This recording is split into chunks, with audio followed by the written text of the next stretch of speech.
Archives of Prasar Bharati presents the timeless treasure of golden era. Conversation tonight, my guest is a renowned physicist, the director of the National Institute of Advanced Studies in Bangalore, but more than any of these, he's a Renaissance man. I'm delighted to welcome Dr. Raja Ramanna. Thank you very much. At the National Institute of Advanced Studies in Bangalore, you're really seeking to bring together an interdisciplinary approach to science. Could you tell us about some of the work that you're doing there? Well, for instance, we choose those subjects where science can be applied in a deeper way than merely statistics. For instance, one of the fields of activity is psychology, and we have psychiatrists working on problems of violence in this country. In fact, when you read the newspapers, you're shocked at what's happening. So one would like to understand why the youth are turning to violent methods. Now we have women's problems. Now my first chairman, who was Mr. J.R.D. Tata, he was keen that we have some to solve social problems, particularly that of women in Karnataka. We are just concentrating on Karnataka. Then we have the renowned sociologist M.N. Srinivas, who writes on caste and things like that. But where the sciences comes first is when we have a group on the philosophy of science. So in that you can do both physics and you can do the development of science in India, or especially the philosophical side. For instance, my colleague, Dr. B.V. Srikantan, who was director of the Tata Institute of Fundamental Research in Bombay, he works on consciousness.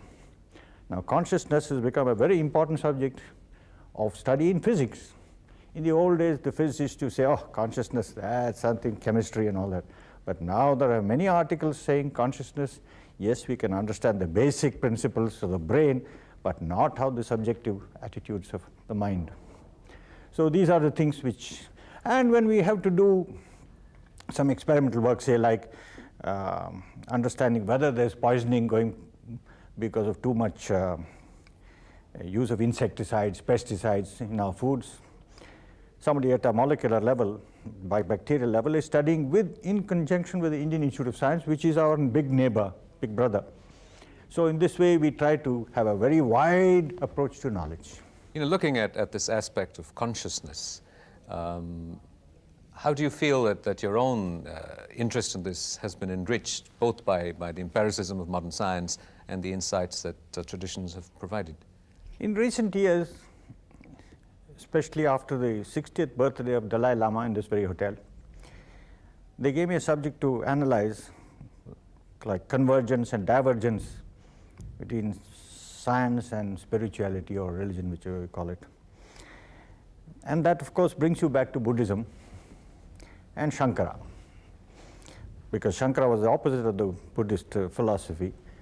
And both of them talk a lot about consciousness, mind, while the Buddha rejects divinity and things like that.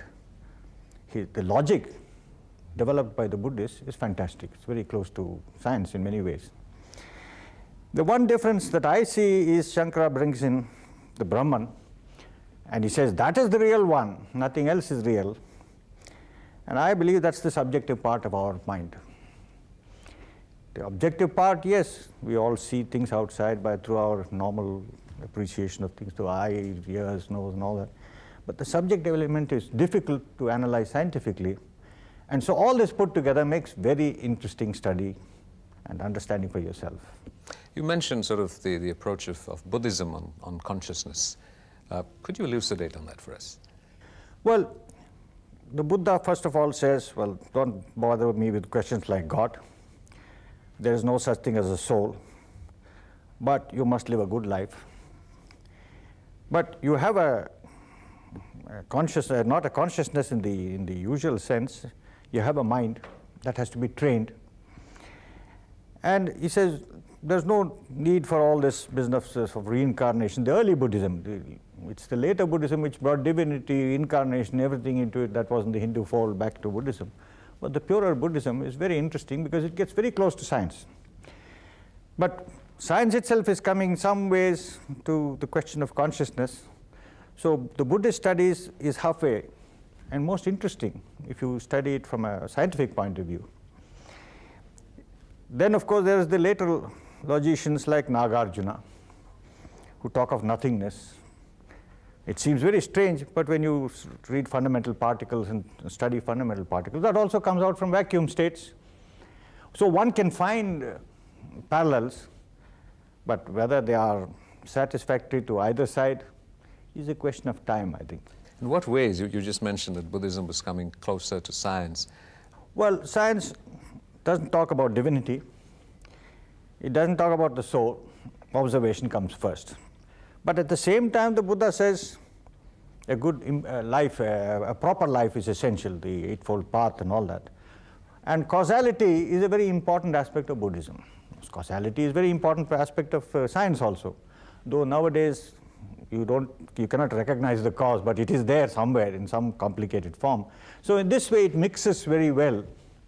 And that was our study in recent times, including some very fundamental aspects of physics, nuclear physics, which I study, and this philosophical aspects. It's welding beautifully in modern times. Maybe if you had asked me this question 50 years ago when I started doing research, I would have said, oh, leave alone all the spiritual business, everything is material, but I'm not so sure now. How much of this you think is the tempering of age? Age brings a certain degree of maturity, and at the same time you require a staff to hold on to. But it's not simply I whom feel. You read, there's a new journal called Consciousness, started by the hard-headed physicists, because they can't explain it simply on chemical terms or neuron terms. There are many aspects of the brain which are strange. In your youth, you were interested in the story and teachings of Ramakrishna. Well, I tell you, my connection with philosophy is because I belong to the city of Mysore. And just behind our house was the Ramakrishna mission buildings. And at that age, you are greatly influenced by these very learned Swamijis. Not the Swamijis, but the Swamis. I make a difference. What is the difference?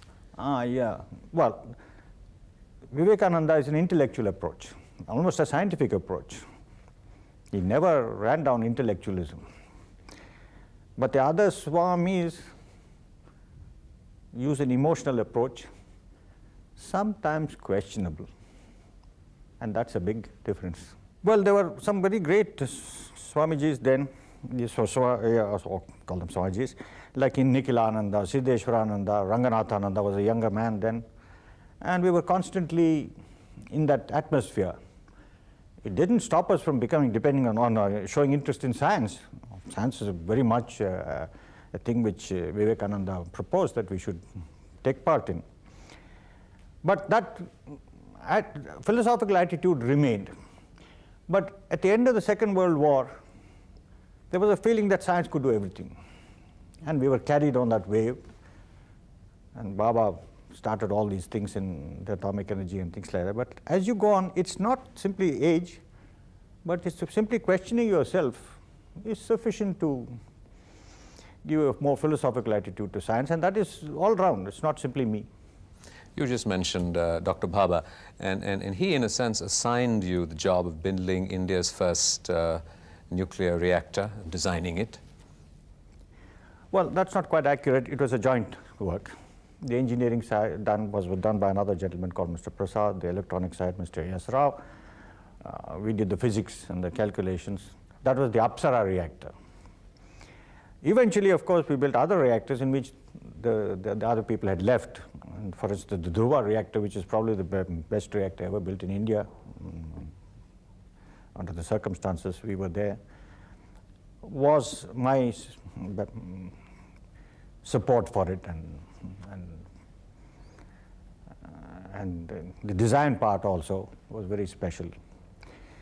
Well, it was not simply reactors, but generally the development of use of neutrons, which is copiously produced in reactors.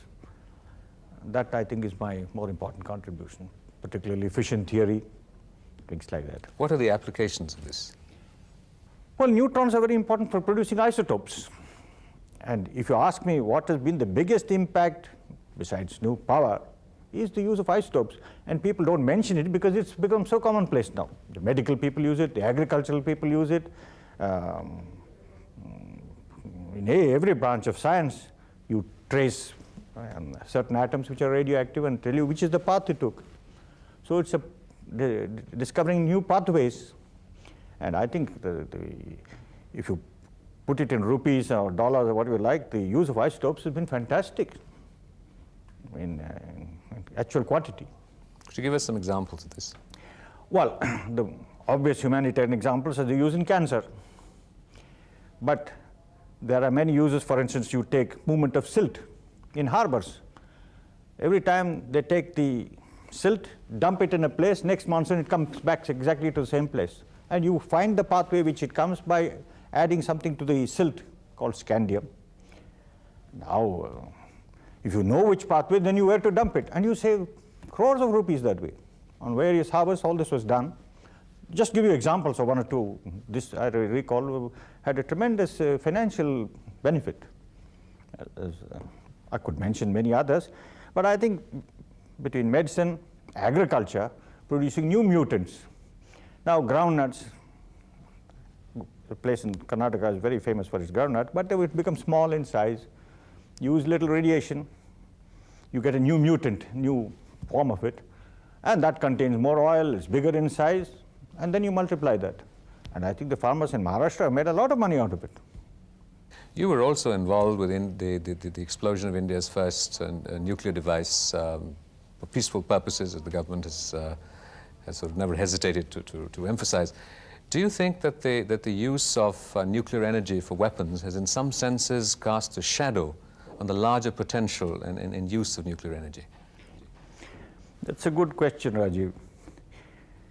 Because the Pokhran explosion, which you referred to, the immediate cause was a series of exhibitions, articles written by the Americans and the Russians on how useful it is to divert rivers, to make little hillocks and several other things, or find places for collection of water and all that.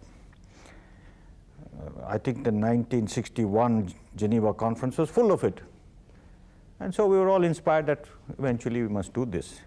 But your conclusion that it has cast a kind of depressive atmosphere is mainly because of the safety considerations. And I think the one accident which always crops up wherever you discuss nuclear energy was the Chernobyl accident. Not the 3 Mile Island, which was well contained, but Chernobyl has a very funny story behind it. But when I give lectures, or used to give lectures more on atomic energy, most people thought Chernobyl was a place in Andhra because it sounds like a Telugu name. And so they are more frightened. I'm talking of India anyway. But there's no doubt that the safety aspects has cast little doubt on it. But I have no doubt that atomic energy in the next century will play a bigger role than ever before. Because you do research, the safety increases all the time. And if anything fails, it fails on a fail-safe principle, as we call it. It fails safely without causing damage. Are you ever concerned, as someone who's a humanist and has a broad sort of philosophical view of life, that the Pokhran explosion also has the potential for the production of weapons? You know, people who are involved with the atomic bomb in America were very anguished with the applications and the uses of it. Do you ever experience that kind of? I have always thought nuclear weapons in this world is the most dangerous thing.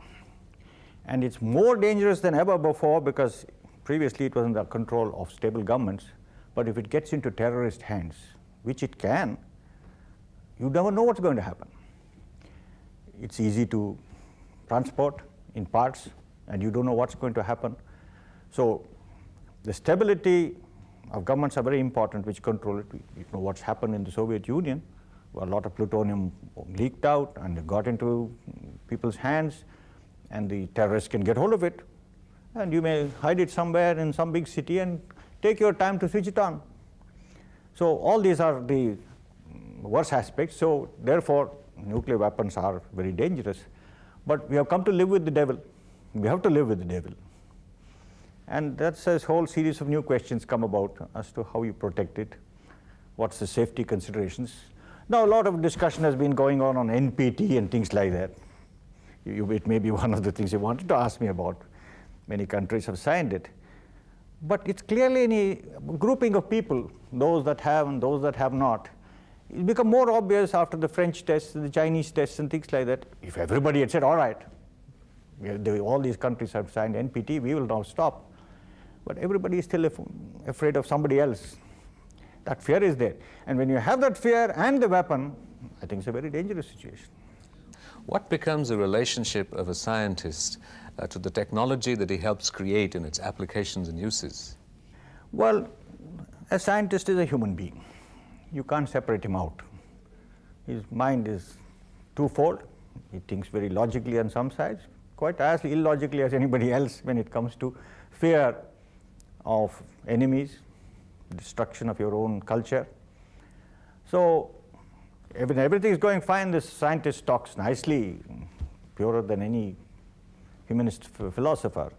But in times of trouble, when like Hiroshima and all that, all the scientists made a case. I don't know whether there would have been any different given the circumstances. But I recall one very interesting thing when the Hiroshima bomb went off. Next day it was the newspapers. A professor of mine in the Madras Christian College wrote a letter, he was an Englishman, saying such weapons should not be used. And we said, well, war is on. What's wrong with using a weapon? Because we didn't realize the consequences. But there are people like that who right from the beginning, who was a scientist himself, who wrote that such a thing should not be used. There is considerable despair in India at the level and state of scientific research, particularly in the context of what's happening in other parts of the world. People like you have played a decisive role and have made substantive contributions to the body of knowledge, not just in India, but in a larger international context. What kind of initiatives do you see might make a difference, and where does the problem lie for you? Well, problem lies with the Indian scientist himself. He likes to criticize himself, he likes to criticize others. I'm sure this happens in other countries, but they get disciplined over various social conditions that exist in the place. For instance, in the Soviet Union, I'm sure a lot of scientists were very unhappy during the Stalinist period. Now they've become different. And so here we've always had a freer way of talking about things. But one way of controlling this, and I've always said this, which happened in Pandit Nehru's time, was he got people together. And I recall a lovely meeting in 1953 when Panditji called all the scientists and said, look, this is the program. Now that such kind of meetings don't exist. The Scientific Advisory Committee doesn't exist. It used to exist about 3 years ago. Why it has been squashed up, I don't know. Well, the gossip is that scientists are quarrelsome people. Well, by their profession, they have to question all the time. So there's no harm in being quarrelsome. But get them together and to fight their quarrels out in words is ideal, but that's not happening. So this erupts in different forms in newspapers, letters, and things like that. And that's one problem. The second problem, of course, is financial. Our industries have to come up to the same level. The acceleration of quality of industry in the other countries have been much faster than ours. Now, whether you put the blame on us, or you put the blame on our industry, or on the political inputs, that's a big question. Would you say that implicitly, the process of liberalizing the economy and the growth of the private sector may, in the long run, help scientific research in India? Well, every country must find its reasons for liberalization in various aspects of our development. If you say that certain types of food stuff which can be made in India should also be brought from outside, well, it's not productive. India, I think, always has stood saying that we must be self-sufficient in some of the basic things so that we carry on from step to step. But getting technology which is last century at the threshold of the new century is a step backwards. So one has to be careful. And I have a feeling that in the initial enthusiasm, we have forgotten some things. One can give examples, but I think that's not the point. It's a general philosophical question. But India is more appreciated abroad than here. There's no doubt about it. And that's why they're a little afraid of us. Would you say that applies to the scientific stream too? The applications of science. Pure science is, of course, ethereal sort of thing. Applications of science is economics, money, power. What kind of influence did Dr. Sarabhai have on you? Sarabhai was more a space man. He was a lovely person to be with, very cultured, very friendly. But I was brought up in the style of Baba. He was very Western in his ways, but would get things going faster. The space has succeeded now, and so that's another way of developing it.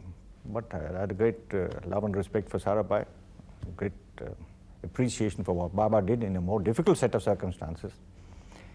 And so both were the leaders in our own field. You mentioned the Western sensibility, as it were, of Dr. Bhabha. In some sense, that is a quality that you have too, apart from the Indian sensibility, a marriage of the two. And I think to most people this is visible in your interest in Western classical music. You said something very sensitive to me, because by some accident I was made to study the piano, and I did so well in the exams. And everybody encouraged me in the house, including the Maharaja of Mysore, who was a great, he's Krishna Rajwadiyar, the man who died in 1940. And after that, you just couldn't live without the music. It becomes the word is not correct, addiction, but it becomes a yoga. I would use the word yoga, which helped us in many ways, which is not easily put in words. Do you play every day? I still play. I gave a concert some 6 months ago in Bangalore. What they said in the newspapers is not the thing that matters, but it was satisfactory to me. What did they say in the newspapers? They praised it.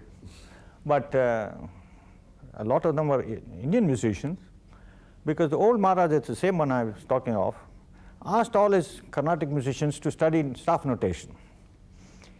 And the Carnatic musician is essentially a very conservative man. He says, we don't want all the staff notation.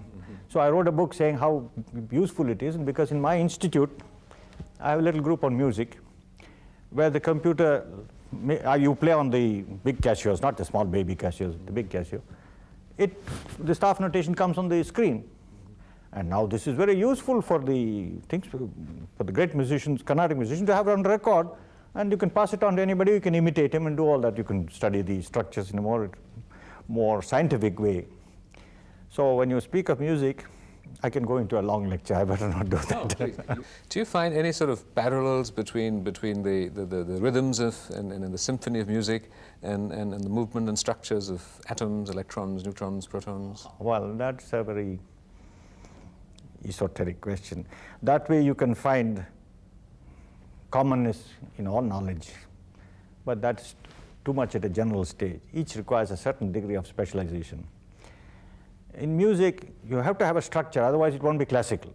It will die away, like many of the cheaper musics that come and go, fashionable things.